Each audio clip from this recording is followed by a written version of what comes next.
What's going on? That's why I'm in there too. So. And the fact that all they're allowed me to be there, you know.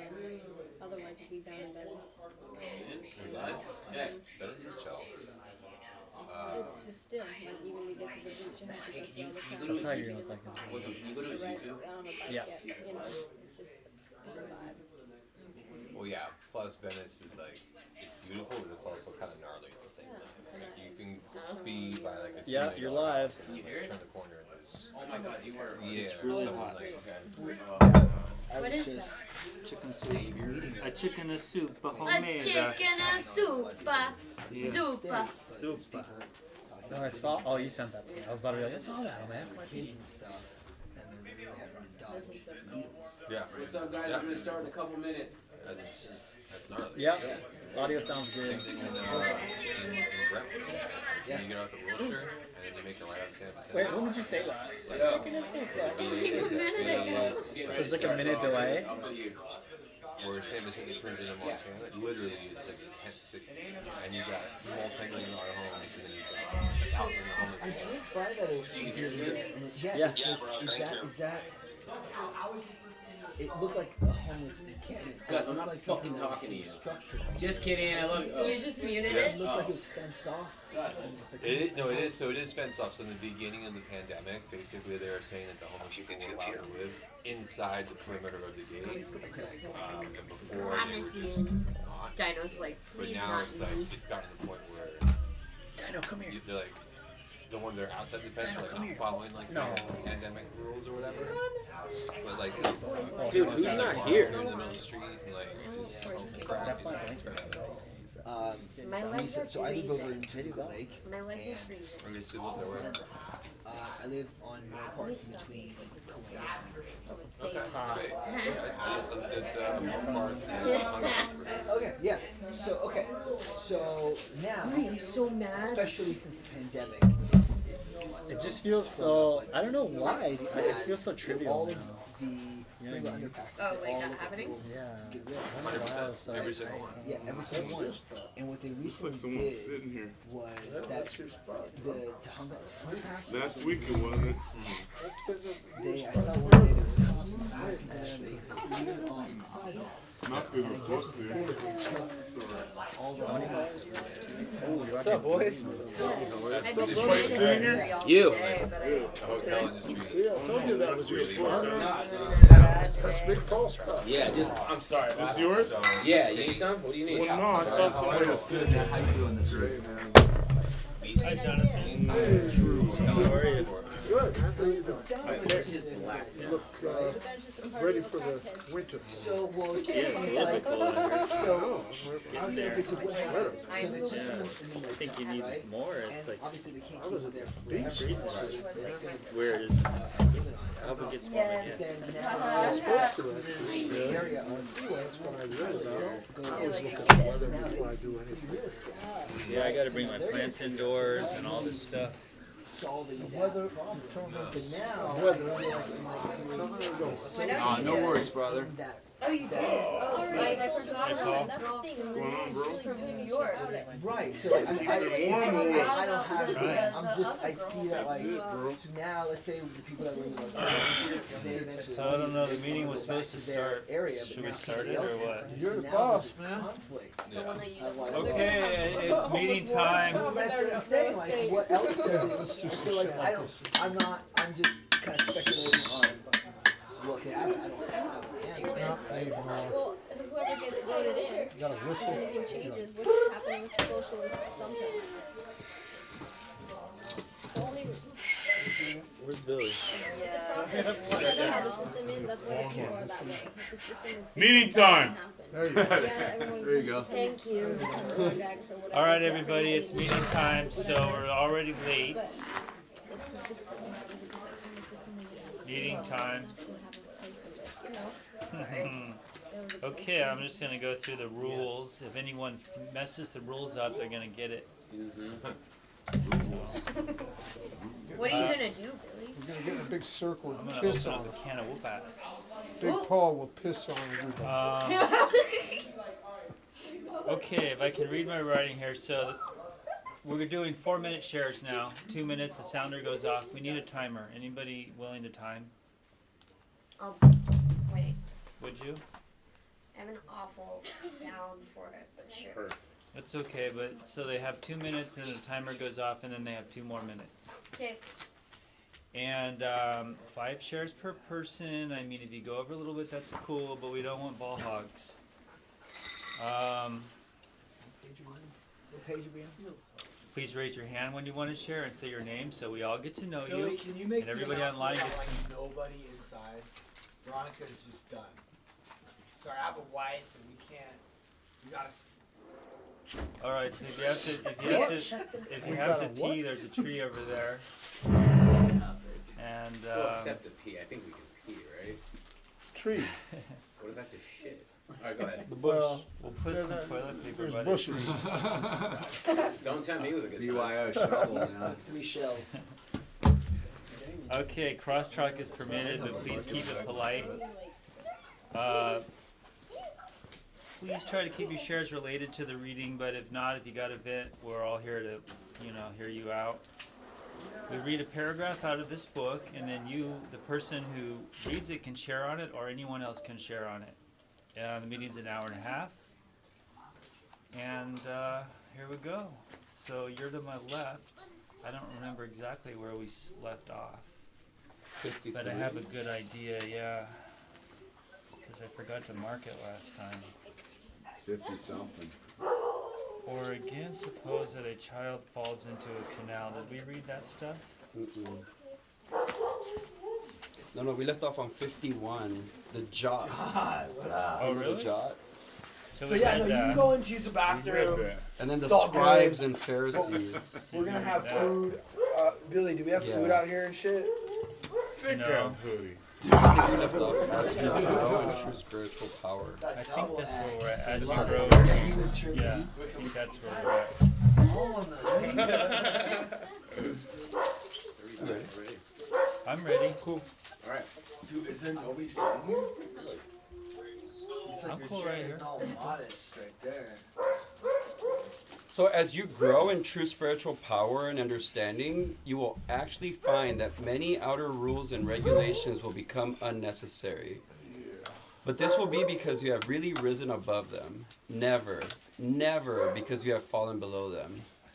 This point in your development where your understanding of truth enables you to dispense with certain outer props and regulations is a spiritual coming of age. When you really are no longer spiritually a minor, you will cease to need some of the outer observances that formerly seemed indispensable. But your resulting life will be pure, truer, freer, and less selfish than it was before. And that is the test. Damn. So it's so cool as we're growing in spiritual power, like my needs of like how much money did I make today or how many women did I get interested in me today just become irrelevant, which is so refreshing, right? And how it emphasizes that like never because we have fallen below those standards.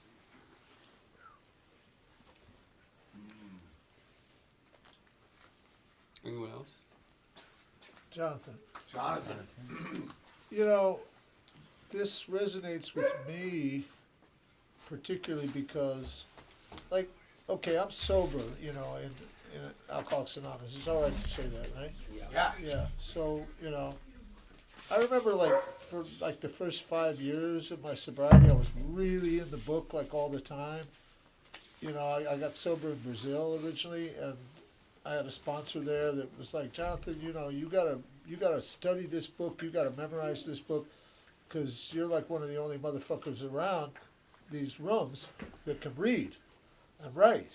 There's a lot of illiterate people. In Brazil. Yeah, and so he said, you might be the only copy of this big book that anybody's gonna, have any interaction with.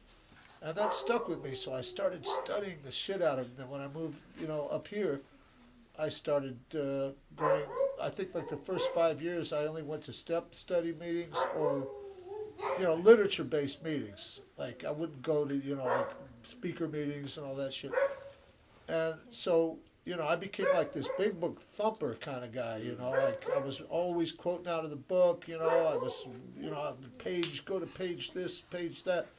And, that's all good, but what I realized, over the years, the subsequent years, like I'm 20 years sober now, and as that path sort of opened up and developed for me, it went from like an intellectual experience to like a experiential deal, right? And as that sort of unfolded, applying these principles to the best of my ability and to my life and to whatever's going on, like taking stuff that I learned from those quotes, from those repetition of all that study, and applying it to like really gnarly situations that would come up in my life, like like relationships and problems and challenges and hardships and all kinds of stuff, and having to sort of groove into that way of life, like where it says in the I got a quote from the book where it says, the 12 steps are a group of principles, spiritual in their nature, which if practiced as a way of life, can expel the obsession to drink and enable the sufferer to be happily whole. See, I latched onto that, like, apply that as a way of life. And so, as I applied this stuff more and more as a way of life, it started to become unnecessary for me to keep studying the same book over and over and over and going back to the same things and repeating the same phrases and, and all that, because now I was like kind of out of kindergarten and I was in a situation where like, fuck, what do I do? It's like, the cops are at the door, or, she's throwing my shit out the window or whatever. And having to like take that stuff that I studied and apply it to whatever situation was going down, So it became unnecessary for me to, follow those early protocols as far as like the observances, like the reading and the quoting and the, turning to page so-and-so, now I was like not with training wheels on anymore, and it's like one wrong move and you're fucked. So I had to, so that's, my experience with that. It's like, the outer observances, they're there for a reason. It's to teach me a discipline. But once I've learned that discipline, I got to practice that discipline in my life and all my affairs and my daily dealings with people, places, and things. And then it becomes kind of like a part of who you are. And that's, so, I haven't picked up the big book in like years really, but because I feel like that lives in my heart, Emmett Fox, I don't, I had a sponsor, thank you. I'll just close with this. I had a sponsor who was like 30 years sober, and he would read Emmett Fox every day. And, I don't need the book. I need to practice what the book teaches me. And I'm not saying it's bad to read the book or it's bad to go to meetings or anything. I'm just saying for me, it's about, application. So, that's all I got. Thanks. Thank you, John.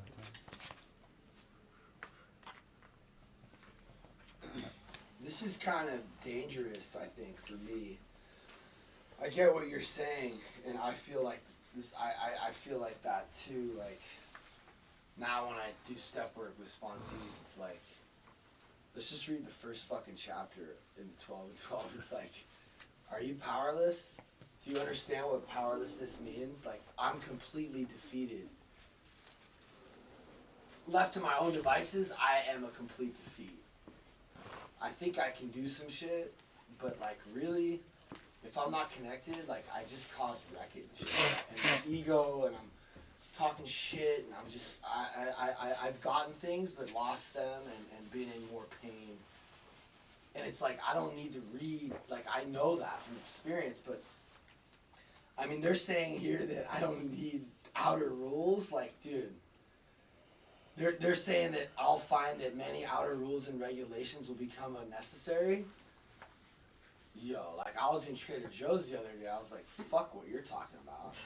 I'm going in, out. I don't need the mask. Like, fuck your rules. Like, so I think also, I don't know, for me, I already don't follow the rules. So I'm trying to make sense of this for me, and I need to, I think where it can be applied is like, I can think for myself when it comes to like how to behave with others and what type of shit we can post to social media. Like I feel like there's a lot of what I'm trying to do here, like even just this meeting. Like this meeting kind of goes against what I thought we were supposed to be doing, which is having people who aren't sober not allowed to be a part of this. And I'm like, in my heart, I'm like, I don't really fuck with that. If you're a human being, come into the meeting. Let's all try to be better and try to live by these spiritual principles. So I think that that's how I can apply this, is when I know what I'm doing in my heart, when I close my eyes and I think about it, is it is what I'm trying to do and what I'm trying to build, and is that coming from a place of love or fear? And if I'm asking for money, like, you know, like you guys can donate to this meeting. We have a Cash App. If you want to donate, you can donate to the Learning to Lose Cash App. Like, I know that that's not, I'm not trying to be greedy. Like, this shit costs money. I'm just thinking of specific examples where I kind of, what are you smiling at, fool? I love your shirt, man.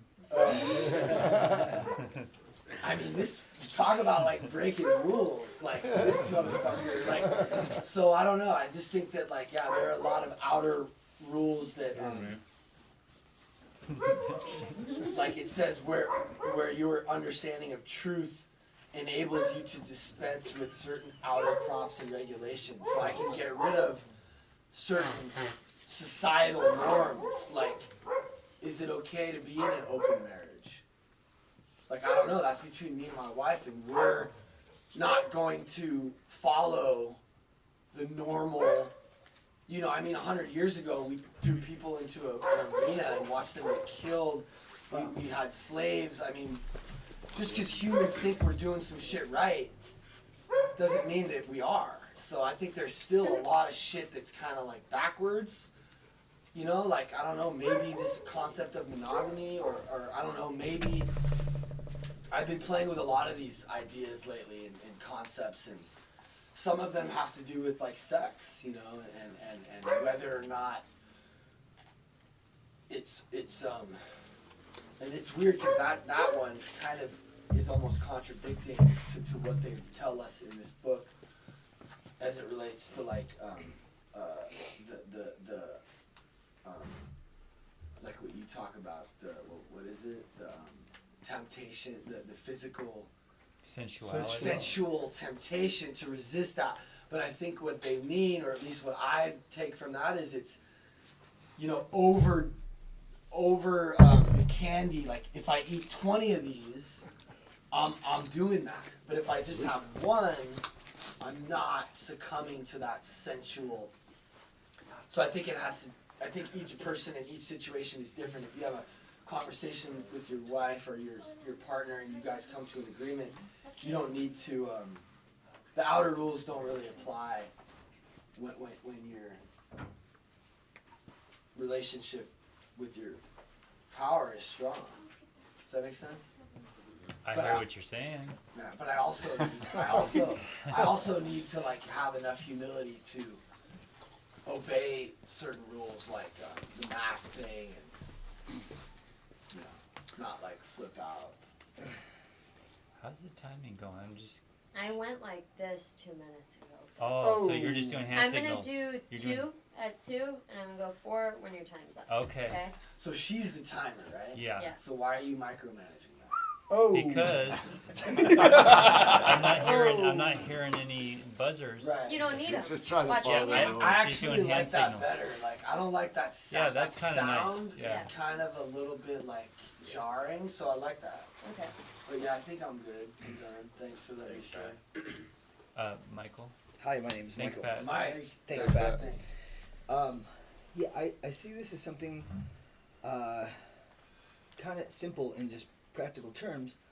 You know, we tend to have rules in place in society that are there to help people fall in line, generally because, you know, some jerk prior was being selfish or self-centered, so we needed to have some rules, because it's almost like, you know, someone fucks it up, and then it's like it kind of ruins it for everybody. So now we have these rules, because when people are being selfish or self-centered, they're not, you know, thinking about other people.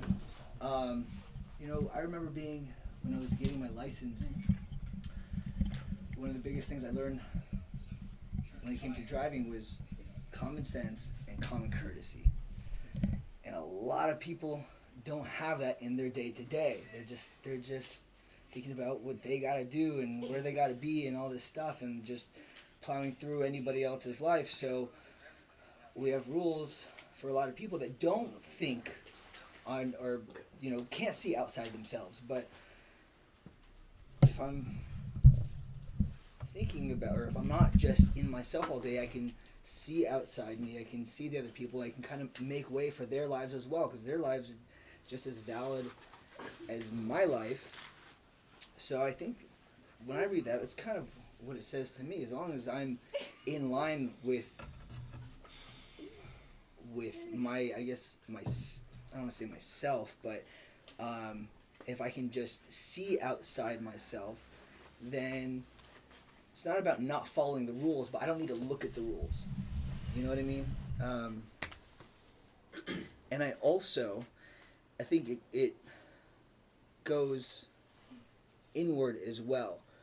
Because when I first was exploring just becoming a better person and sobriety and all that stuff, I had to set rules for myself because I didn't know how to act accordingly. I had to, you know, kind of constantly look at, this is how I should behave, this is how I can't do this, I shouldn't do this, and I had all these things set up. But after years of practicing, or after some time of practicing that, I don't need to look at that anymore. It becomes instinctual. So when I read that, that's kind of how I see it on a practical level. It's not about breaking the rules or bending the rules, it's just that we don't need to look at them all the time if we're acting accordingly. So, thanks. I like that. I'll piggyback on that. Thanks, Mike. Yeah, because in the beginning, it's like you got to restrain from, they say, pen and tongue. Oh yeah. You know, or now text. So. Fist Uh, to boot. Yeah, all that. Like, you gotta not be a jerk, even though you're a jerk, right? But at some point, like you said, living by principle, you just don't want to be a jerk because you realize that it's anti-productive and it doesn't help anyone, including yourself. So I can see what they're talking about, like the evolution of spiritual growth. And even these things like he was talking about, like the sex, and, you know, that's a big one for me because I don't really want to not ever have sex again. I mean, I think I like doing that. I mean, it seems to always in the end cause problems, but, or children, which I love my daughter very much, so I'm grateful for that. Yeah, I lost my train of thought, but thanks. Mikey? Thanks, brother. Mikey Alcoholic. Yeah, like Mike said something that kind of triggered something in my mind where, and I've said this before, and it's something that I try to deal with, hopefully on a daily basis, because the God of my own understanding, like, never forced anything on me. The God that I believe in today never made me do anything. So that's where, as humans, as me, okay, I statements, me being a human, like Mike kind of said something about if I'm aligned with myself, I think he said something, like I have to be aligned with myself. Like I have to be able to look inward and be like, okay, I can't do this alone. Like without a higher power, my God is not gonna force me to come here. You know, my God is not going to force me to do certain things that I want to do. So if I'm aligned with myself, and for me, aligning with myself is aligning with God, all the rules are out the door. Like, I'm not even going to pay attention to that, because my will gets me fucked up. Not even being drunk or high, just in general, it gets my mind fucked up. And I don't do that perfectly, but that's just something. I look at everyone who's online and everyone that's here. We're all here for a reason, you know, whatever. And maybe it's a different reason for everyone, but I don't think it is. I think something is happening here. So God allowed me to come here. He didn't make me come here. He allowed me to come here. And that is where I have to day to day, I have to be grateful and live in gratitude that I am able to come here. I'm able to have friends and family that actually give a fuck about me. But if I don't, 2 minutes, perfect. If I don't take care of myself first, you know, I'm not saying anyone here needs me. I probably need you guys more than you need me. We need you, Mike. No, I know. I just wanted you to say that. I just Okay. no, but you know what I'm saying? Like that's basically what I was taught. If I don't take care of me first, I'm gonna be useless to everyone around me. Mm-hmm. You have a question? No, that's just a response. Oh, I'm done. No, Oh. you're not. And it's like you saying that you like get to be here. Like 5 days ago, someone who doesn't come to the group was saying she had gone to AA a little bit, and she was saying like I was expressing my contempt with like having to be sober because it makes my life better, and she was like, well, you get to be sober, like you get to come there, and it's a different way of thinking. And that's just how I want to think when it comes to, especially this place, this house. You got everyone that I'm building relationships with, because this is important, or we wouldn't be here, and people wouldn't be online asking questions and communicating with us. So, yeah, I have to be aligned with myself, and for me personally, that's being aligned with the higher power, because without it, I'm fucked. Thanks. Me too. Thank you. Oh, yes. Hamish, Hamish. piggybacking on what you were saying, Mike, it's almost, I see it almost a little bit of the opposite. It's like once, right, I'm an AAR, so it's a program of thorough honesty, right? And the first batch of rules were just being accountable, like commitments, being on time, accountable to a sponsor, whatever that was. And then as I grew, I was able to make my own bed, show up for work, and I already had intrinsic things inside of me that I was able to access. But then, right, as we moved through it, we turn our will and life over to care of God as we understand Him. And the minute I turn my life over to care of God, like I went on it's the thorough honesty before God, right? So once, you could argue free will and all that stuff. Once I made that decision to turn my life over to God, there are no rules. Rules are strictly arbitrary points of, you do anything you want. People do anything they want. But when I have to get honest before God, it's my relationship with God which keeps me aligned to God's path, and God, it's being, you know, it's the four agreements, impeccable in all my matters, right? So rules don't apply to me because they're contracts I enter to. And if I get in a car, I'm entering a contract with society and the car and the DMV. They're not rules. I'm making a free will choice to enter a car, so I have to be impeccable in my thing. And if I want to speed, I get to face the consequences of my actions. But also it's that thing too of is our society or human culture has gone through people who follow rules that do wrong things, right? So I think when we make contact with God, we're supposed to look at these things and be like, I'm not following that rule.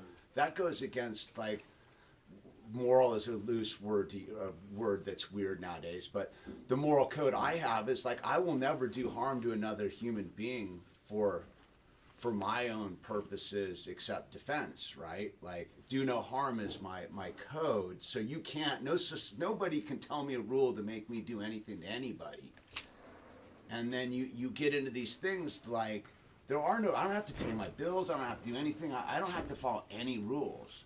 So once I've made that decision with God, it's between me and God. Like, I don't have to do anything unless I'm willing to like be accountable to God, and that's my number one relationship, right? We're all here because we're trying to get closer to God, and once we've made contact with God, we have to be impeccable to God. So everything is like pyramid down. Like if you follow the first rule of being thorough honesty with God, everything else is kind of just a contract you make on a daily level, and your word is your contract. So if you say you're going to be on time, that is a contract you've made with whoever it is, and if you want to burn them, is that a rule break? Maybe before God. I don't know. That's for you, God, of your understanding, because there's other people who've chosen a different God who's evil and dark and whatever, and they run around and they don't have any rules either. So rules are a very arbitrary concept to me, but once you get to the core of it, there's just one rule, a program of thorough honesty with God.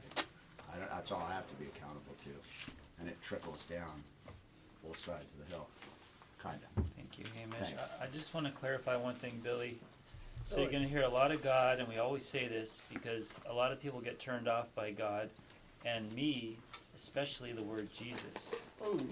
So just know that we're all talking about our own conceptions of God or higher power. I use that a lot because, and Mikey explained it very well, just living by principle. So that's what we're talking about. So don't trip on the God word. Unless you want to, then you can send us some hate or something. Love it. That's all. Just wanted to clarify that. Thanks, Billy.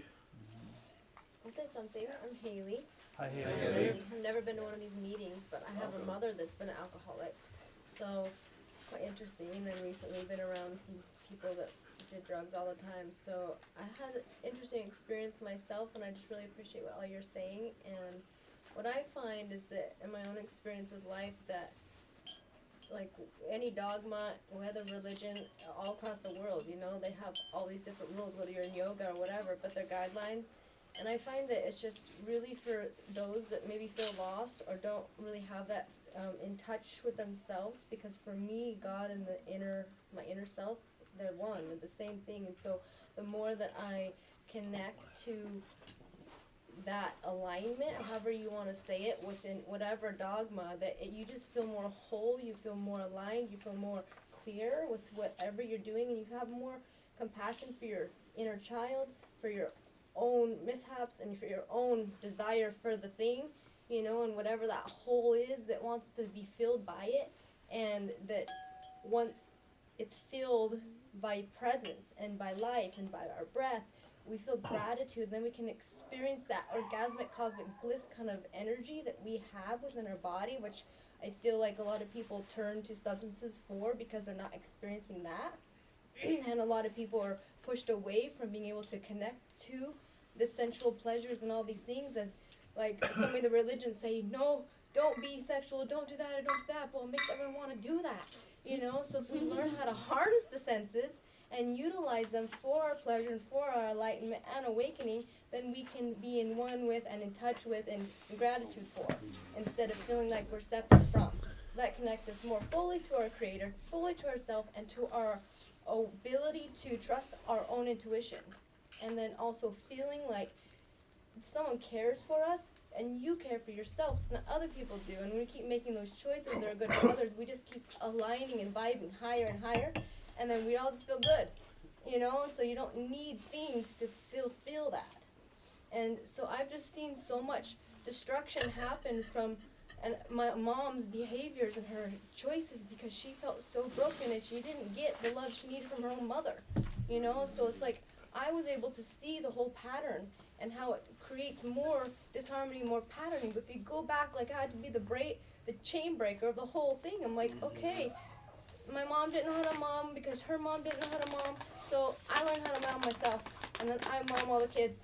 and I have so much fun, you know, so then I get to experience this joy and this connection to source where it's like, you think about the rules and all these things and wanting to be maybe rebellious or not, but it's like the rule isn't there to make us have a contrast. It's only like, hey, you want training wheels until you can remember who you are. Because once you remember who you are, you're going to be able to just flourish and bring joy to everybody. Anyway. Aww. Thank you. Thank you. Thank you. Anybody else? Paul, kind of a hard day for me. I had I'm dealing with 2 deaths today on the same day, so I might be kind of quiet today. But this is why I think it's good to recap, because the past 2 weeks we were talking about this. Last week we were talking about where it talks about the jot being the littlest word and going back to carrying this thing to the most minute detail. It says here, you know. And we're talking about spiritual truth here, living by spiritual truth here. It says,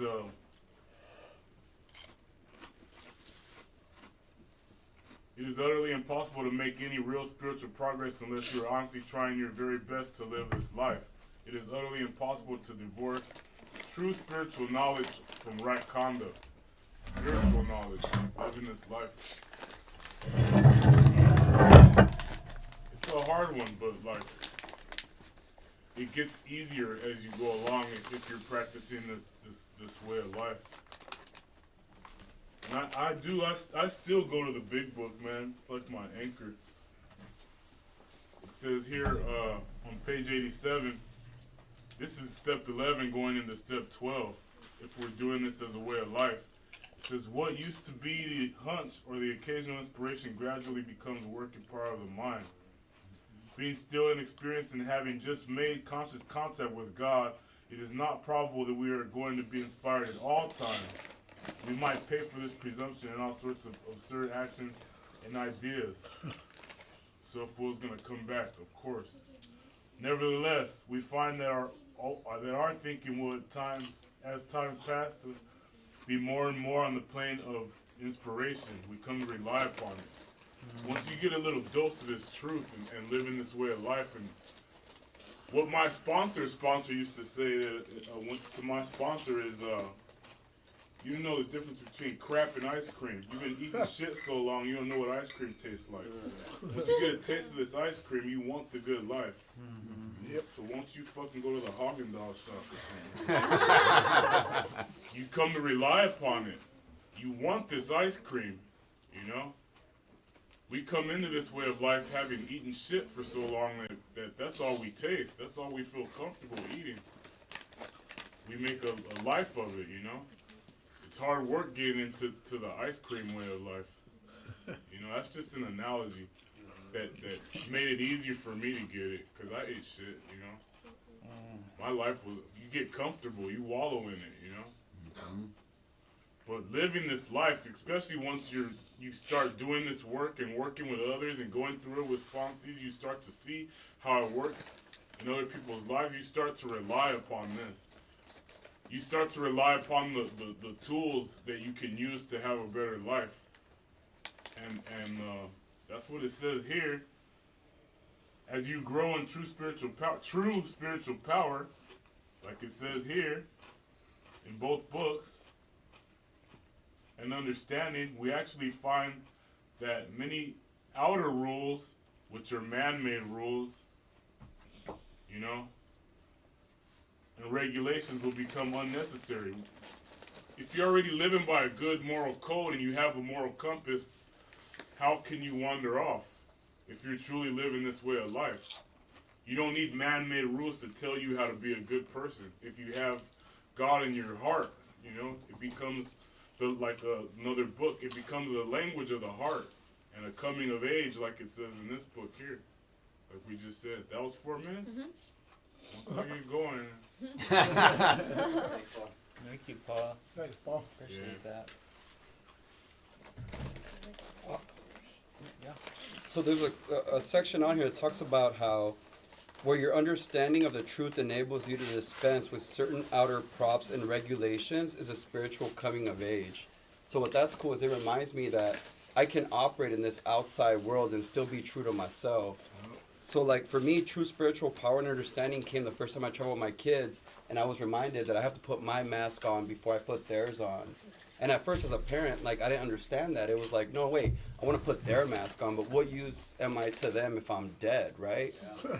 So like that's just a daily reminder that I need to make sure that I'm putting my mask on. And like with our kids, right? Like my thought was like, no, I put theirs on first. But the reality is like, nah, bro, you need to put your mask on first. So I feel like that allows spiritual development to get to that spiritual coming of age where we can adjust and live by the rules of the world. Thanks, Greg.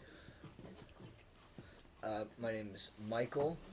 I keep hearing this thing that I think about a lot, and it's that, you know, I'm no good unless I'm taking care of myself. I'm no good to anybody else. And it reminds me of a time I was years ago working at a restaurant, and one of my coworkers, his cousin or someone got shot in Nicaragua. How can I say that country?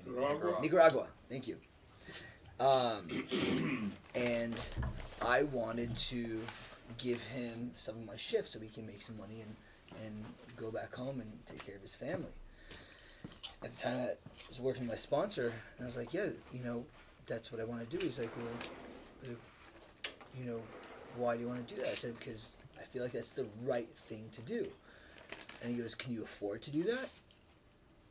And I said, no, I can't. I was like, that's the first time I heard it. He's like, well, you're no good to anybody unless you can take care of yourself. And I never forgot that. And I like hearing it. I'm hearing a lot of it tonight. And it's just, I constantly think about it because I want to do the right thing. I want to like give from myself, right? But if I don't have, I mean, it sound like a broken record, but if I'm not taken care of, I have nothing to give. You know, I need to be whole in order to give pieces of it away. And yeah, so I just like hearing that. So thanks to everybody who's I love that too, Billy. I'm gonna piggyback again off you, Michael. So like my taking care of myself begins when I wake up, and if I don't connect immediately and actually read and meditate something, I come here and I'm like a motherfucker, and I'm like, you know, like I yell at Pat, and well, I wouldn't say yell, but I have a bad attitude. I'm like, you know, who are all these fucking jokers, and what am I doing here? And like, I get to come here. How blessed am I to have like friends and people who care about me, and have a standing in a community and influence and reciprocation. It's a gift.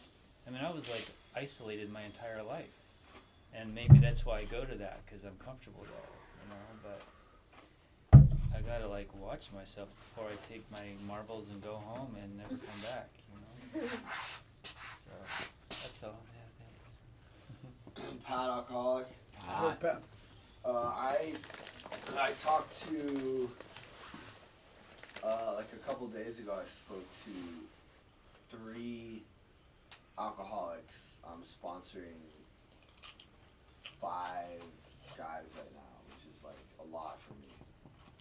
And I'm like super busy. I've never been busier in my whole life. And when I was done talking to that last guy, I forget who, you were there. Yeah. I'm filming it all. Because how I work with them, I think, can be an example to other people who are on where they're at, you know. And we were laughing, and, you know, Prosser's, we know Derek, right? He's at Liberty House right now, and I mean, he was just talking about just the crazy shit that's happening, you know, the fucking, I won't get into specifics, but I spoke to 3 guys in Liberty House. I'm sponsoring 3 guys in the same house. They're all just like me, just like crazy alcoholics, you know. One of them, I mean, the guy told me on the phone that he witnessed a murder. He's like, this girl got stabbed and thrown in my trunk and unloaded under the bridge, and he's still running around the streets of Kentucky. And I'm like, what the fuck, fool? Like, you just told me, what am I supposed to do with that? So I call Rosser, who's in the house, and I'm like, bro, this fool just told me, like, some shit that I feel like is not chill. Like, maybe there needs to be some police involved. I don't know what to do. And then he was like, yeah, well, he kind of does that. You know, we don't know if anything that he says is true. And there's a saying in AA that's, you know, if you're an alcoholic and you're not sober, or you're maybe newly sober and your mouth is open, you're lying. Like, maybe it's not like a full lie, but there's something that's not, you're not like who you really are, you know, and it was just like, you know, just talking to them and talking about the first step. And when I got off the phone with the last guy, I never felt, I mean, I felt so good, like, after having been able to, like, help 3 guys. It took me 3 or 4 hours of my time, which is like, that's a lot of time for me to just be, like, I went to Sugarfish, I got sushi, I ate it, I all while I was on the phone with these guys. I did shit, but I was also talking to these guys, and, like, it just, that feeling of, like, helping or just being there, being of service, being able to, it's the best thing in the fucking world. Like, I felt better right after I was done than I felt in a while. I'm only able to do that because I have a sponsor and I have 15 years sober, and I've been doing this for a long time. And I think for the first couple years in my sobriety, I wasn't doing it, like, I guess, is there a right way? I think there is a right way to do this, you know? Like, I wasn't doing it from a place of humility and service, and I was doing it from a place of ego, like, oh, I'm sober now, I'm gonna go get mine, you know? And that's, like, not where I'm at today. Today, I'm like, I value community, and I just wanna, like, help other people. I wanna help transmit this message to others the way it was transmitted to me. Like Mikey said, one day someone told me the truth. What did he say? I love that. And now I'm trying to tell that to other people, which is that it's not about this external shit. But I'm doing the work, and it says, you know, you need to clean your house first.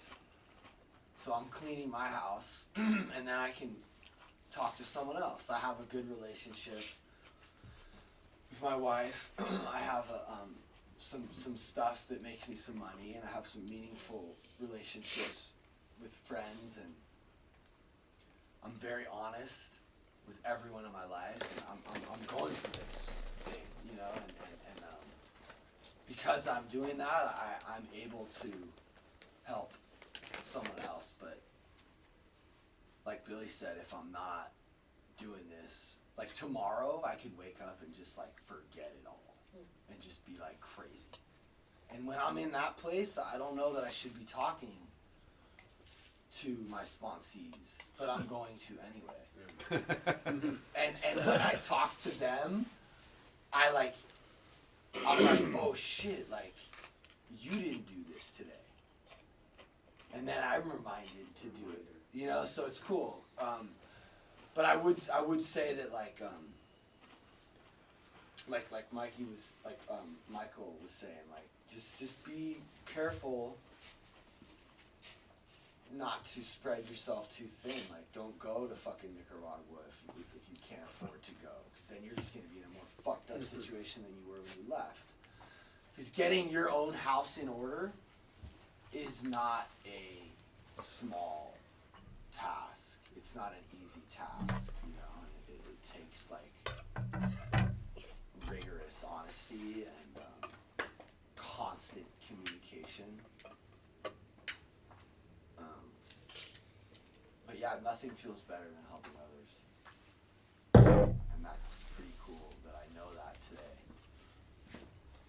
because sometimes I don't know how to help myself. I don't know how to, like, I think I want this thing, but I don't know, like, maybe I don't, maybe if I get that, it's not what I really want. So I try to channel whatever God wants for me, and then I just worry about, like, trying to help others on a good day. Thanks. Thanks, Pat. Thanks, Pat. Jonathan, Jonathan.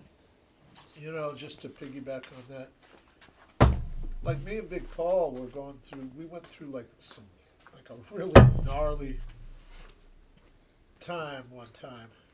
You know, I'm not gonna get specific about it, but you know, it was like shit was flying. And we just looked at each other and we were like, what the fuck? And then Paul said, there was a bunch of people there. Some people were just like laid out. And Paul says, yeah, I mean, well, we were about to be laid out. I mean, it was like, you know, hold on to your fucking, you know, seatbelt, because this ride is getting intense. You know, and I looked at Paul and he looked at me and we were like, what the fuck, you know? And then Paul just busted out with, when in doubt, help somebody else.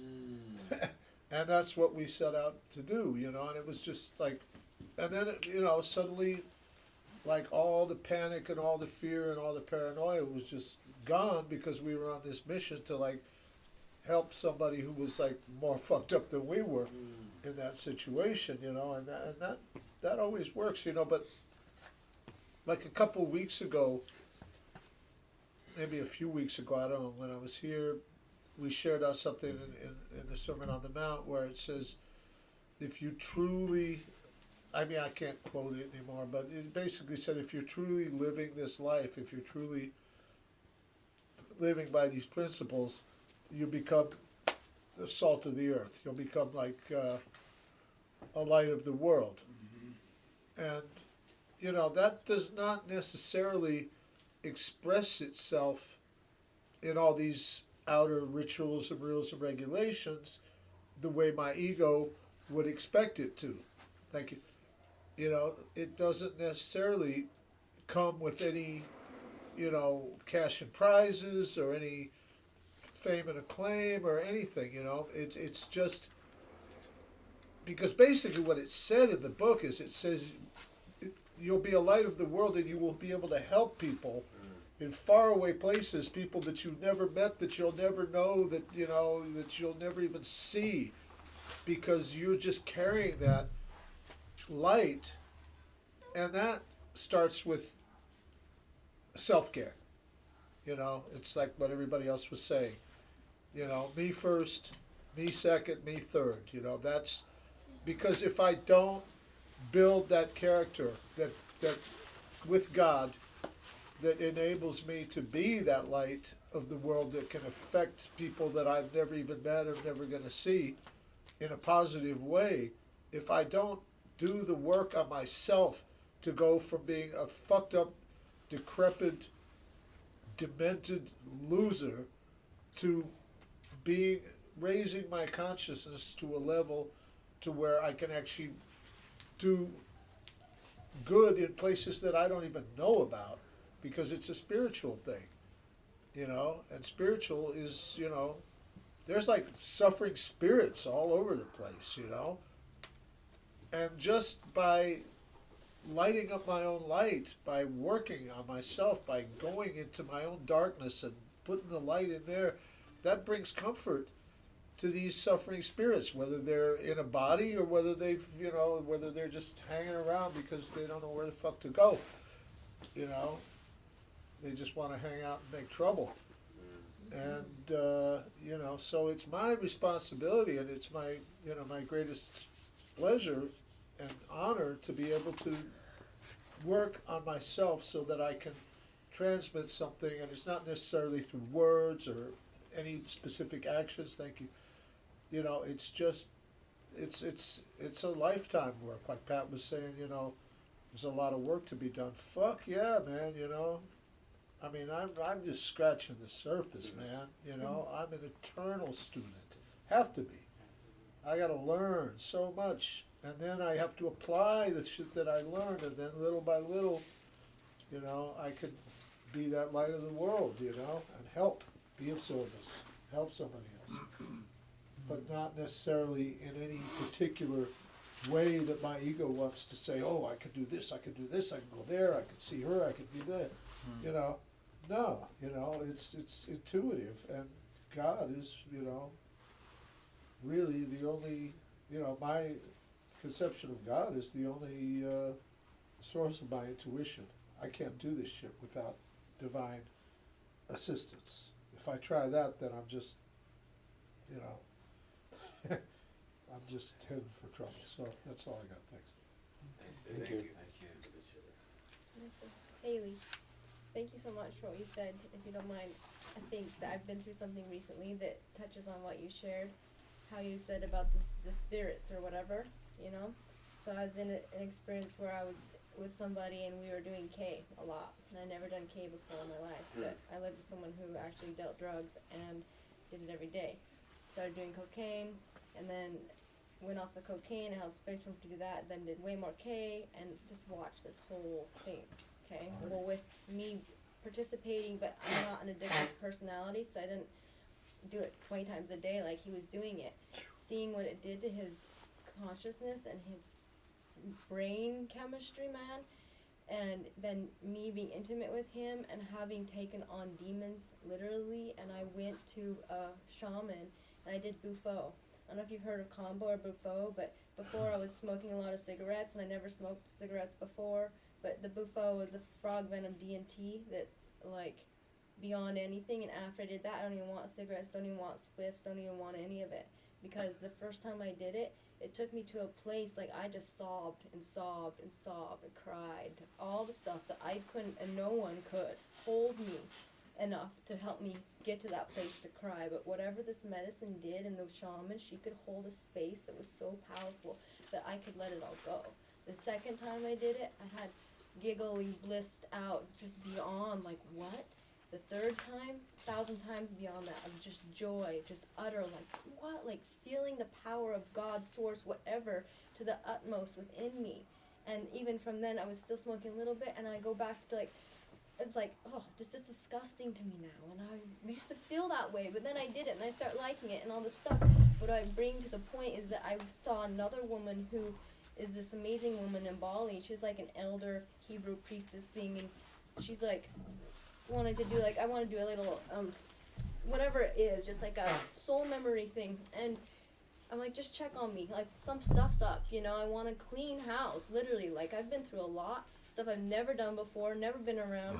And she's like, yeah, you had demons, like 13 of them in you, curses and hexes and all sorts of stuff. I'm like, I grew up Mormon, I was super perfect child, never did anything, and then I've tried everything, but I'm just not I don't do stuff all the time, you know? Okay, try that, and I don't need anything. I'm really good because I'm in my practices and do the disciplines, but still, it didn't matter how much discipline I had, how much prayer, how much anything. If you have demons inside of you, those are the things that are wanting the stuff. It's not me at all. It's the demon inside me that wanted to smoke, that had the thing that got the fix from it, and I don't even have it. I go to smoke again, it does nothing for me. And I'm like, what? It just blows my mind, because I would never have known that experience. And then I did a spliff with someone in the last month, and I felt wind come into me. And I was like, for a whole week, couldn't sleep, was crying, all this stuff. I'm like, hey, can you check on and see whatever? And the woman literally is like, yeah, you had 3 more demons. You let the door open. So literally, like, to understand that you can open your energy space and you allow things in, and so it's like, whoa, I gotta keep my temple like a temple, like a sacred space. And when I'm like, whoa, I can't just play around with these substances, it needs to be sacred. And it just made me look at this whole thing a little differently, because it's not about judgment because we do substances or not. It's like, well, I want to give my service to the world, and I can't be off here and off here worried about all this stuff. I need to be, you know? So it just gave me such gratitude. There's people who know how to help with these things, you know? So that's all I say.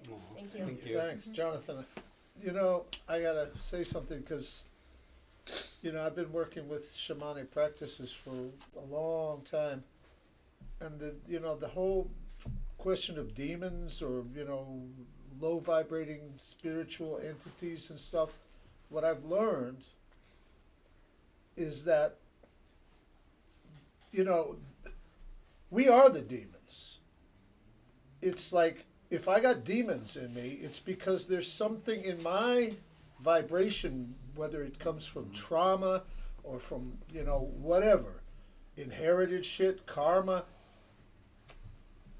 whatever it is, there's something in my vibration that resonates and attracts those entities. It's like that old story, with the vampire.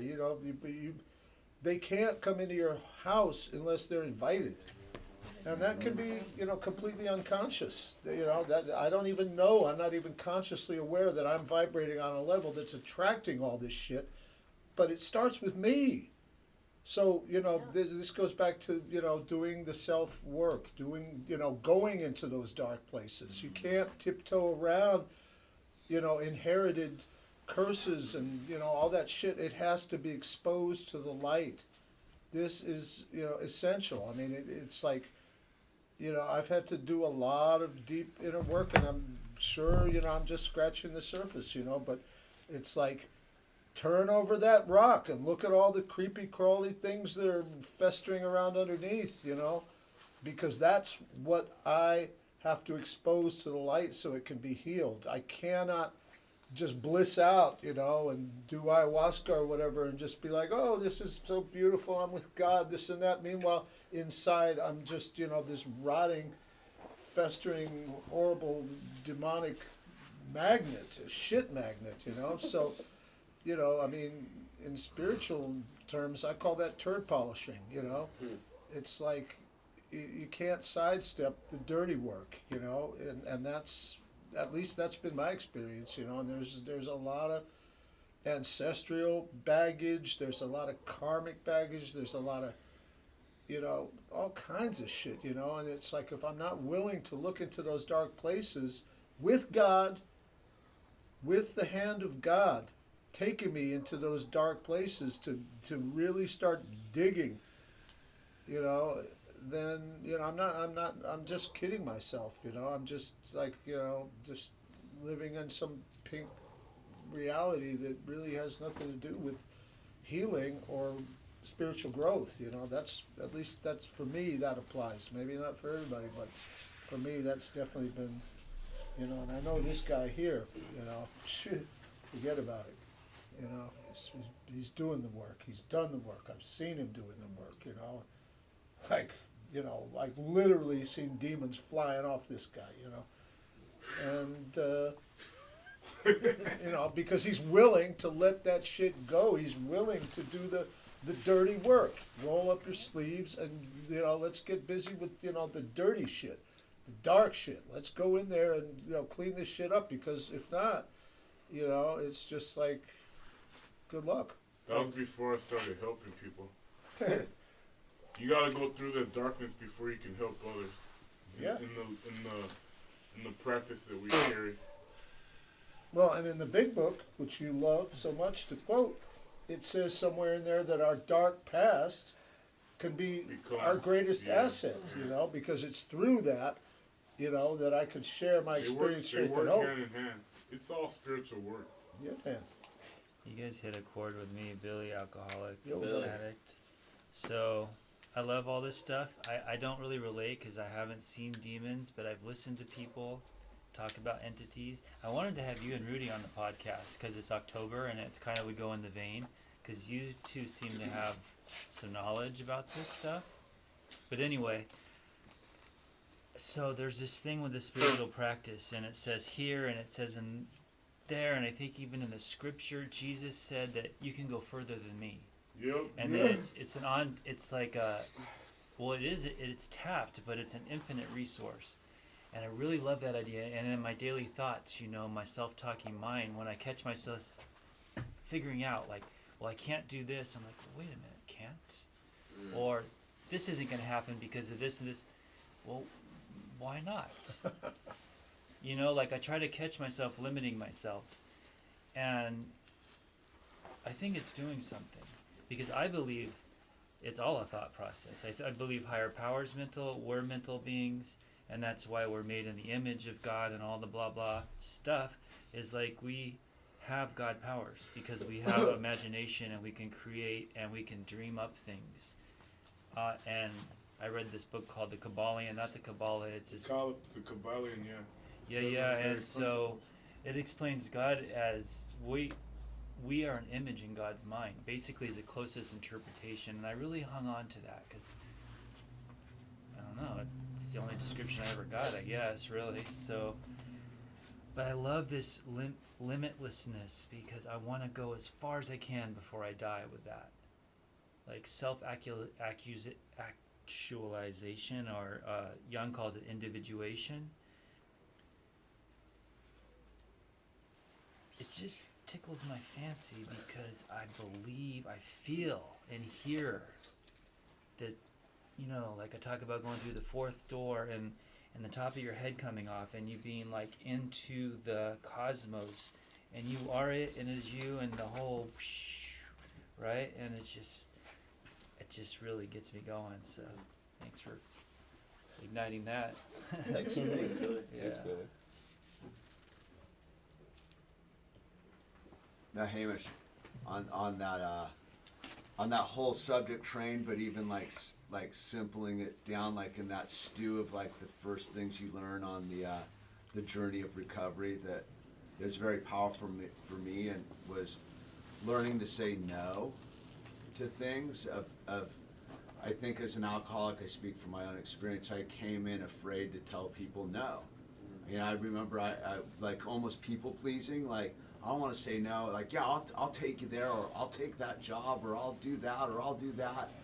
I used to, like, it's almost like the learning to lose thing. Like, I had to learn to say no before I could say yes to anything, because it's easy to say, yeah, I'll do that, yeah, I'll do this, I'll roll with the demon, yeah, I'll smoke the crack, yeah, I'll drink this, I'll do that. But it was like that learning to say no to being late, no to I'm going to drink today, no. In that sense, was able to hold my integrity. I remember the first time I really said no, but I didn't say it out of like fear. Like I was like, no, I can't do that because I can't. As much as I'm looking at you and you want me to say yes, I can't do that for you. And it's that weird thing, no means no. Like, people like ask questions and they already have the answer they want to give you to give them, and I think we feel obligated to give them the answer they want to please them, when it's like, no, like I have to put the mask on myself. No, I can't do that for you because I can't be there, because then I'll there's something I'm burning down in the thing. And once I was able to like be accountable to myself to say no to my fellow human beings under integrity, I was able to say yes to like everything, because now I was not afraid to say no. It was this weird thing where it's like almost what you're talking about, the head exploding and the whole thing. It was like, because I had the power of saying no to what I couldn't facilitate, I was able to say yes to so much more. And I remember like early sobriety, I said, no, I'm not taking this job. I'm not taking this job, because I was going to take the job and it was shitty, but it was out of fear, right? It was fear, I'm going to take that job. And I said no. And it was like, God was like, you finally said yes to me. Like, you stopped spare change me. Like, I heard this thing is, don't spare change God. Like, God will help you out with your little triflings, but God's like infinite. So ask God for the big picture, and God's like, stop saying yes to the stupid little things. Say no to that and say yes to the big picture. And it was like, oh, okay. And then I was able to give the person the ride or whatever they needed, because like I was doing it on a playing field of honesty based upon what I can and can't do, and my limitations as a human being, which was hard to come to terms with as an alcoholic, because right, I can do anything, and we're young and we're full of piss and vinegar, and I drink, and then it's like you get beat down. Like right when we come here, we're dying, desperate, dying people grabbing onto the life raft, dude. We spent all our time saying yes, like now it's time to get in and say, no, I'm not swimming now, I'm not doing anything. I'm just gonna sit here on this boat and say no so I can say yes to my sponsor, to my commitments. It's very like the dark has to exist with the light. And it was the minute I accepted that no was part of the light, it shifted the focus of the beam. You kind of get what I'm saying. My name's Michael. No, I love that, and I think I get what you're saying, because you were saying ask for the big picture. I think the problem that I face when it comes to that is that the big picture takes longer to paint, and you don't see it. It's just not, my human limitations, right? I can't. It's so much easier to visualize the small little, like, stick figures or whatever, And, so to hear you say that really resonates and actually paints a much more clear picture for myself, because I feel like lately I've had sort of a block within me, which is I feel has led me here in recent months with you guys, and I've just been, I'm working on a lot of new things, and I feel like I need to do all the things all the time. I need to just everything that comes up. Yeah, I got to do this. And anyone who reaches out, yeah, I need to be there. And I don't think I'm taking a step back. And I mean,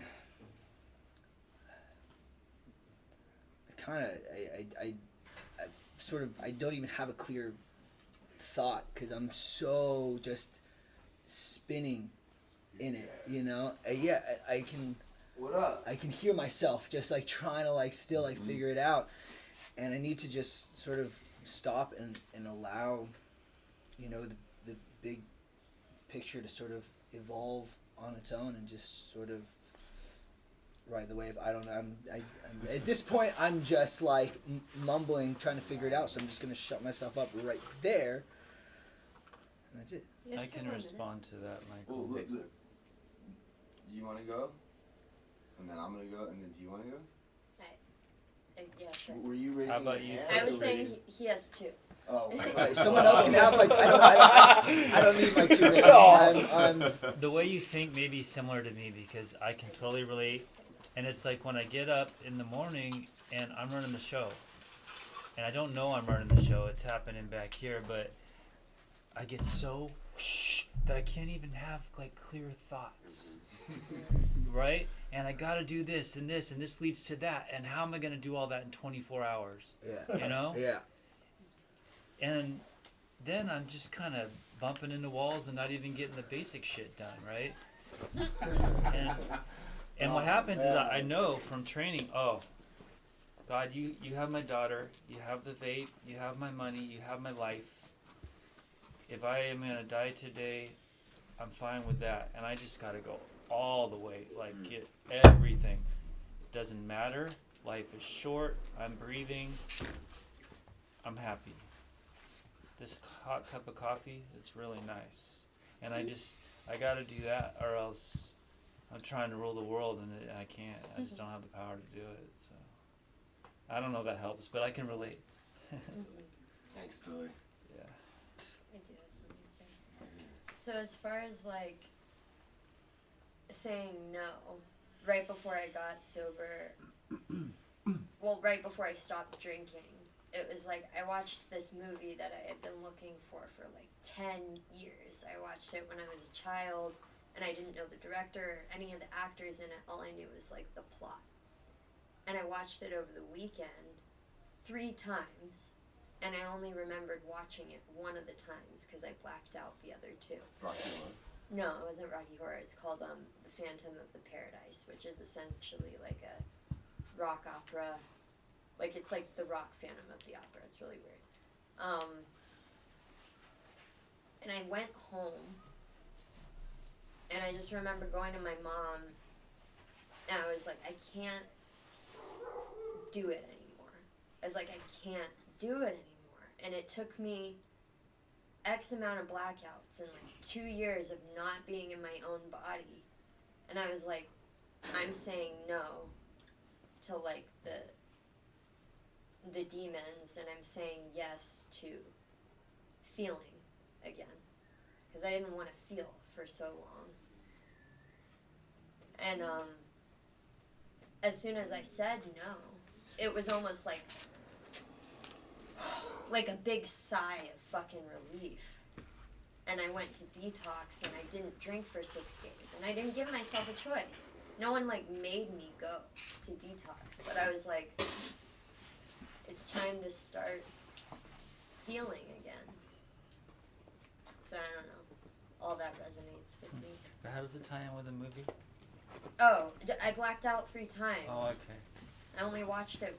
Right. I watched it 3 times, and I only remember watching it And that once. was like a sign to you, like, oh shit. I was like, fuck, why can't I just watch this movie that I've been looking for 10 years? Why can't I just watch it? Yeah. Your turn. Pat, alcoholic. Pat. So, like, this concept that Hamish is bringing up is like, it's like, yeah, like, well, when Dane died, so like, no, like, the darkness is like, being able to see that as like a positive, or like as like a thing. How do you make sense of this dark shit, the horrible things, you know? So that's kind of what this whole, I think all that. That's like the reason that I think we're here right now, because I was a part of something, and it was like, it wasn't just like, so that was happening, like my friend was dying, and I was like also sort of losing this like dream of like hyper crush, like I'm a rock star, right? I want to be a fucking rock star. I want to have women, and I just want that. That's the ego. And I'm like, like I'm losing this, and then he's dying, and then I'm like, I was like grounded, and I was like floored, and I was like, dude, like what are we here for? And God, like Michael was saying, like God, like I didn't know what to do. Like I didn't know what the big picture was yet. All I knew is that I like to like film shit, so I started making videos for Dane while he was dying, and I didn't know why, or it just seemed to me like I needed to like shed some light on like the pain that like he was in, and like and then those videos like led to like this company of like just filming stuff and making content for people and stuff, because that's what I like to do. And I was like, I was just sort of trying to like follow, not for like money, just like what's my like passion. And then I started noticing that like certain clients would be like shitting on me, and I was like, no, I'm not doing this for you anymore. I'm gonna go over here and I'm gonna film Robbie, the drummer, on the side of the road, or Timmy, or I'm gonna make something that could inspire other. And then I was like, oh well, there's this movie, like we should make a movie about like learning to lose. Well, at the time there wasn't a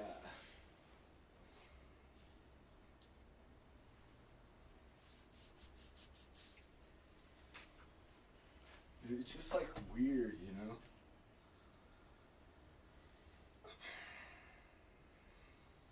I'm just like, it's just like weird. I think it's like harder for me because this is like my house, and like, I I guess I'm just like, it's cool that it's evolved into like this, and there's like people here, and like, but like the movie was like, yo, like how can we help others get sober and understand what it's really like to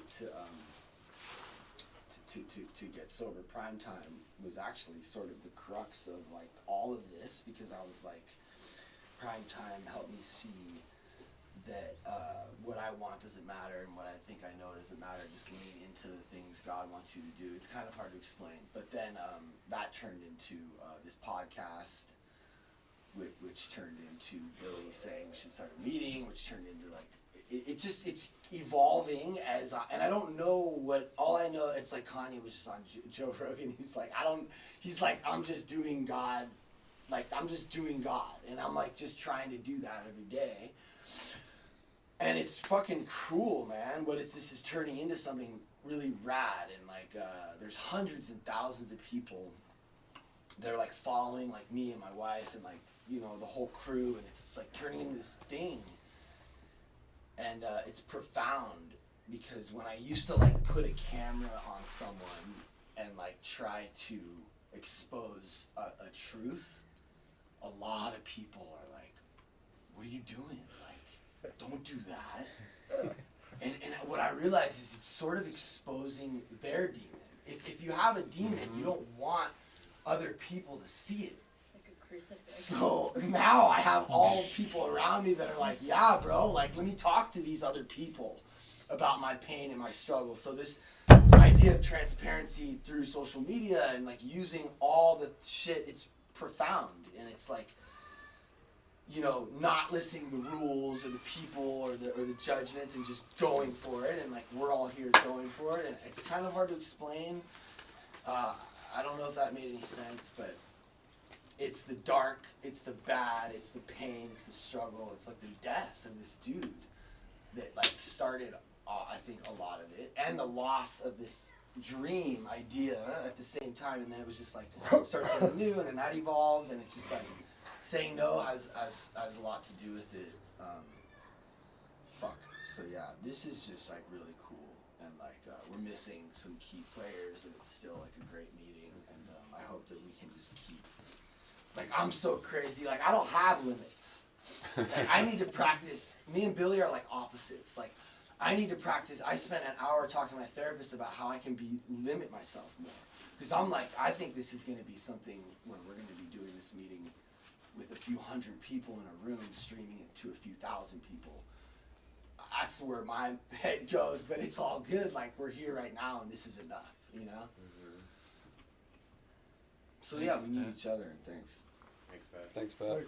Hamish, just to piggyback right on what you were saying, is if you would talk to the dude that was drunk on top of the mountain up here the day before I got sober, that my life was gonna get better than I could have ever imagined. Like I see the tears in your eyes. I get that too, because like I got the gift. I got a second chance of life, man, and the only way I got a second chance of life is I was willing to risk it all, right? Mm-hmm. We're alcoholics, man. We fucking threw the dice in on the darkness, dude. We touched the mountains of the potential, and it crashed down, and we went down all the way to the bottom. Mm-hmm. And then, so we know what the thing is. And that's why I gravitated when I finally figured out what it was, the learning to lose. I was like, that's what it's all about. And that's what people want to know. We've been shoveled a lifetime of like, oh, you're supposed to win. You're supposed to win, and no one told you how to do it. No one told you how to do it. The secret to winning is knowing how to lose, man. I got my life back the minute I lost.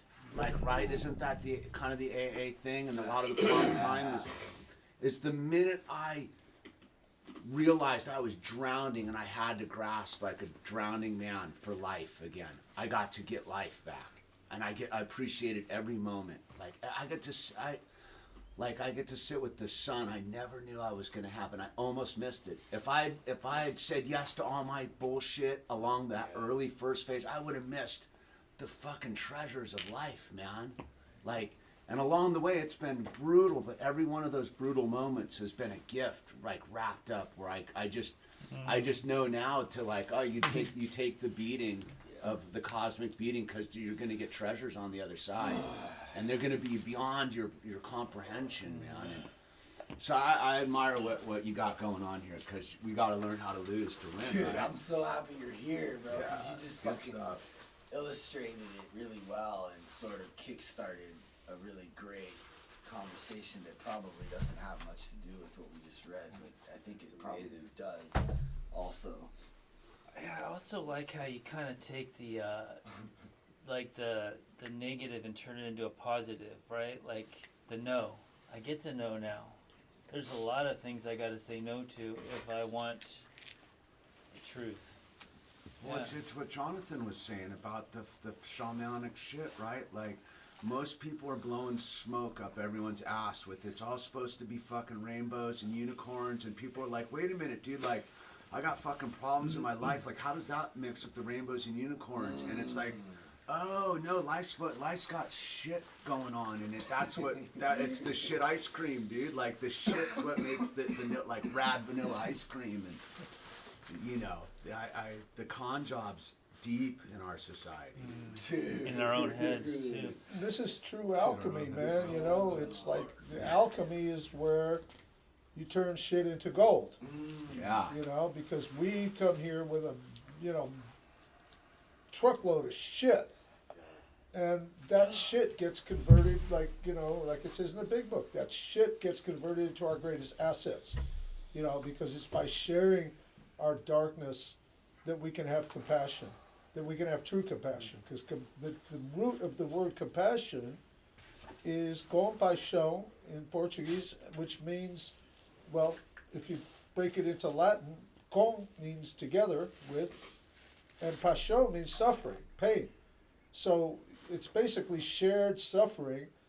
You know, that if I have not suffered what you're going through, I'm not going to be able to have compassion. I might sympathize, but I cannot empathize. I cannot have compassion for you if I haven't been in that dark place with you. And you're not. And if I'm not carrying that wound as a survivor, then you're not going to listen to a fucking word I say, because I'll just be preaching. I'll just be talking shit, like so many, you know, just say no, bro. You know, it's like, fuck you. What do you mean? You know, you don't know what this is like. Oh yeah, I do. Been there, done that. You know, I've eaten shit and died 1,000 deaths, and let me tell you my story. And then suddenly you got somebody's attention, you know. Then they're like, oh, wow, this dude's, you know, he's not just talking. He's not reading out of a book. He's been there, you know. And that's where the compassion comes from. And, you know, that you know, what Pat was saying, that Mandela quote, you know, I mean, it's attributed to Mandela, where he says, you know, you don't serve the universe or serve God by playing small. It's like, God doesn't want you to, you know, carry his message in some, you know, mealy mouth kind of like, you know, modest way. God wants you to fucking get out there and fucking do it, man, you know, for God, you know, for your conception of God, you know, do the fucking deal, man, go all the way, you know, if you're going to reach 1 million people, if that's God's will, then reach that millions of people, because you're coming from an intention that is good, that is pure.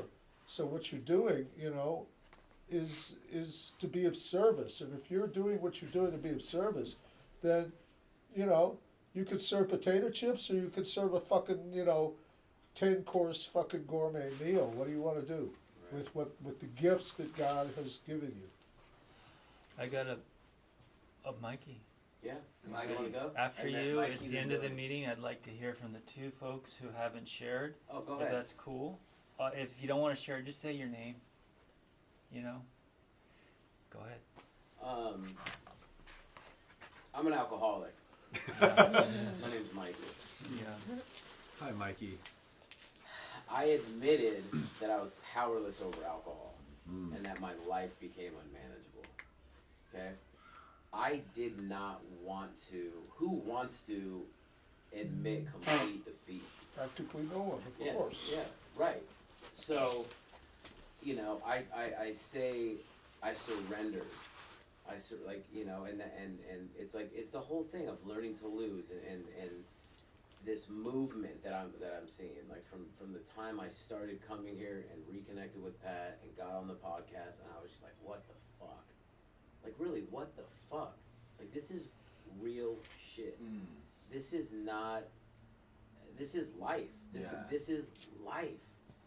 And you know, I'm sure a lot of us have heard, like, to surrender is just to join the right team.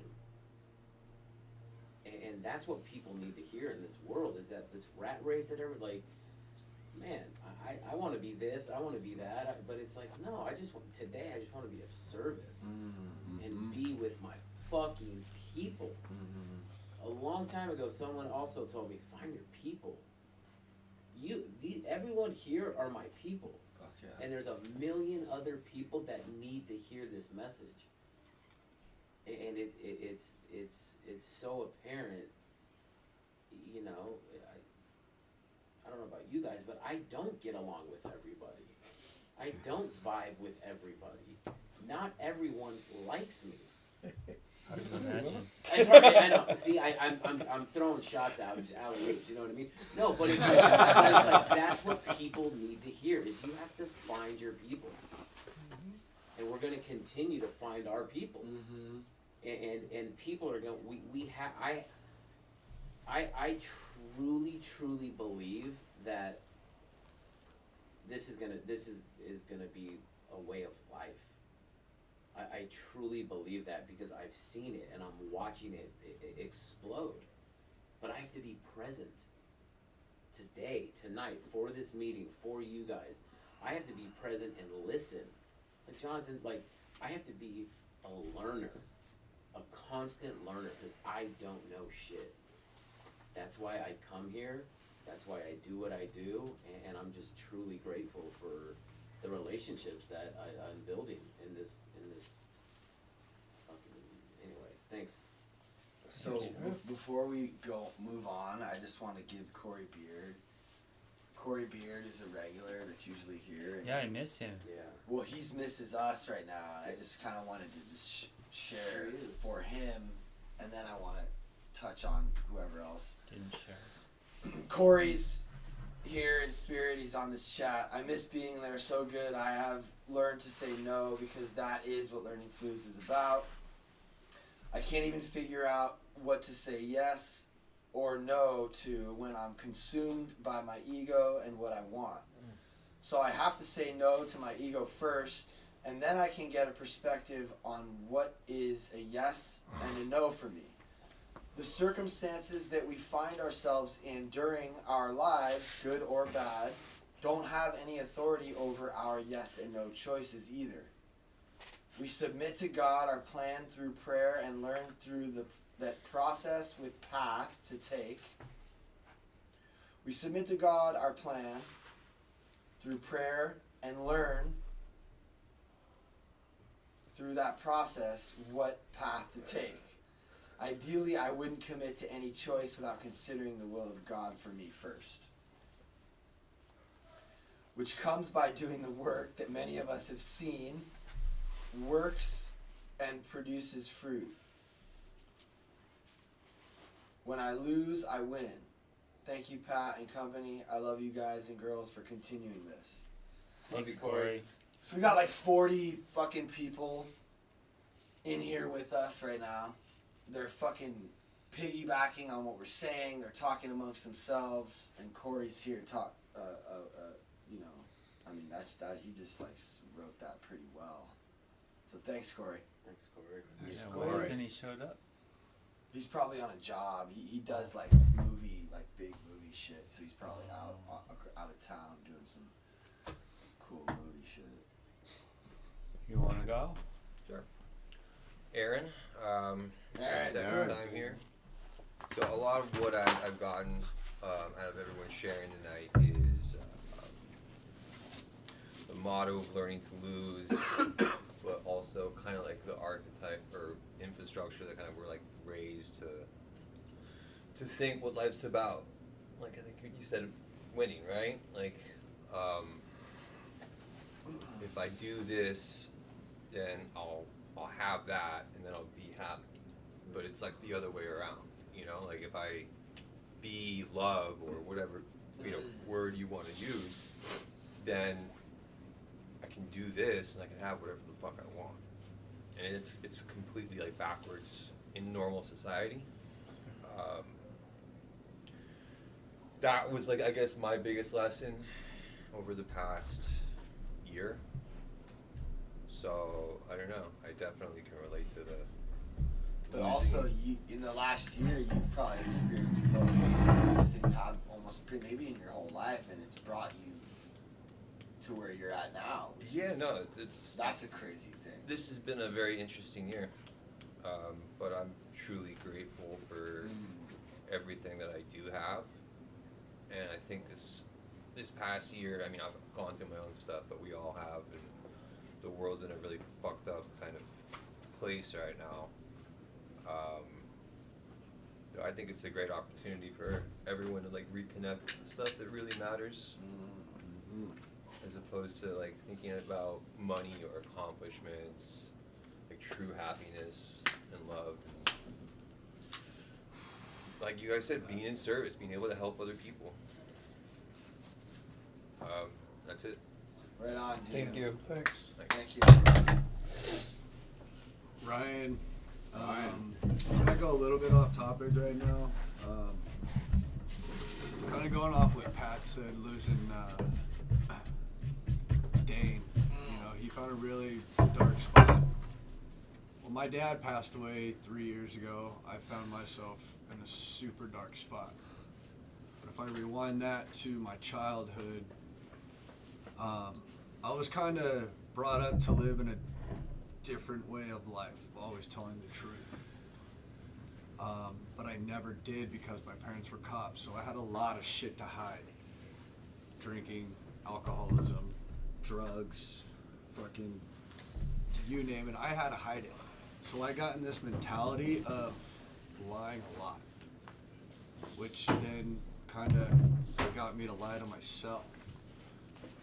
And now that I've come to this meeting, hearing all this and learning to say no and to be honest with yourself is very rewarding. For example, me and my wife have gone through kind of ups and downs in our year of marriage, about our 6 years together. And I lied to her a lot about talking to other chicks, seeing other chicks, just doing shady ass shit. Well, the other day, her and I had a sit down talk, and I just fucking just laid it on the table, told her the truth, and I felt so much fucking better. It was like handcuffs were taken off of me and just let me be free for a minute, and it was fucking awesome. And that feeling that I had to be truthful with myself, let alone the people around me, has opened up a light to my face, and it's fucking rad. You know, and it's like, now that I got a kid, you know, it's like, all right, well, you know, if he asks you something, be fucking truthful to him. Don't fucking lie to him, you know. Yeah. Hey, Dad, did you ever do drugs? Fuck yeah, dude. You know, tell him what's up. You know, this is what's going to happen if you do this, you know.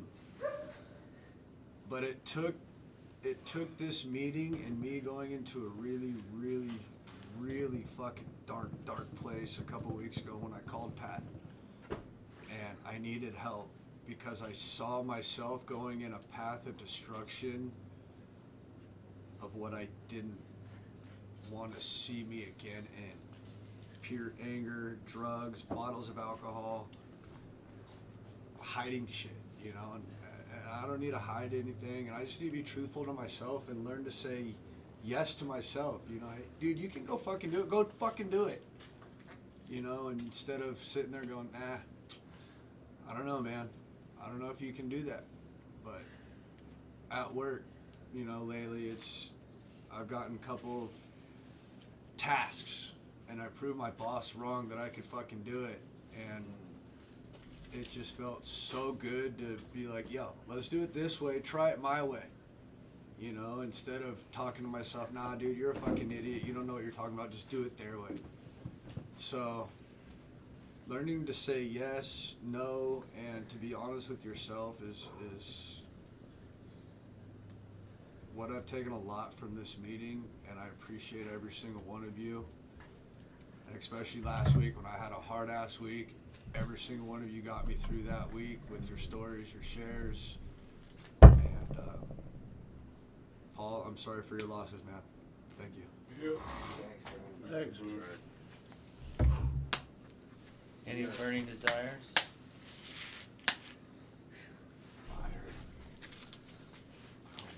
All right. You're out of time. All right, yeah, so Rudy, will you take us out with a prayer of your choice after a moment of silent meditation for the people that are suffering in and out of this house?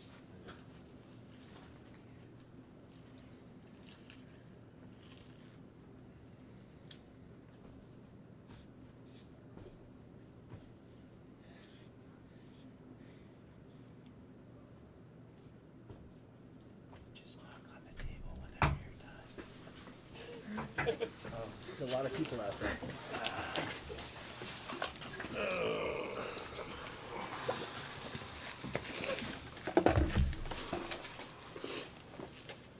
Just do the Lord's Prayer. Our Father, Our Father, who art in heaven, hallowed be thy name. Thy kingdom come, thy will be done, on earth as it is in heaven. Give us this day our daily bread, and forgive us our trespasses, as we forgive those who trespass against us. And lead us not into temptation, but deliver us from evil.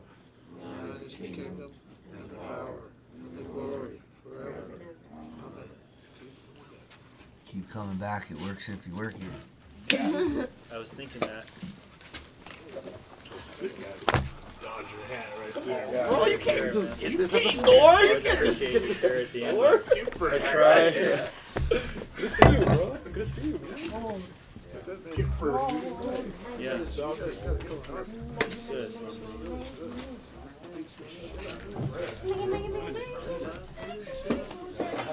Fire, dude. I thought it was a sexual one at first.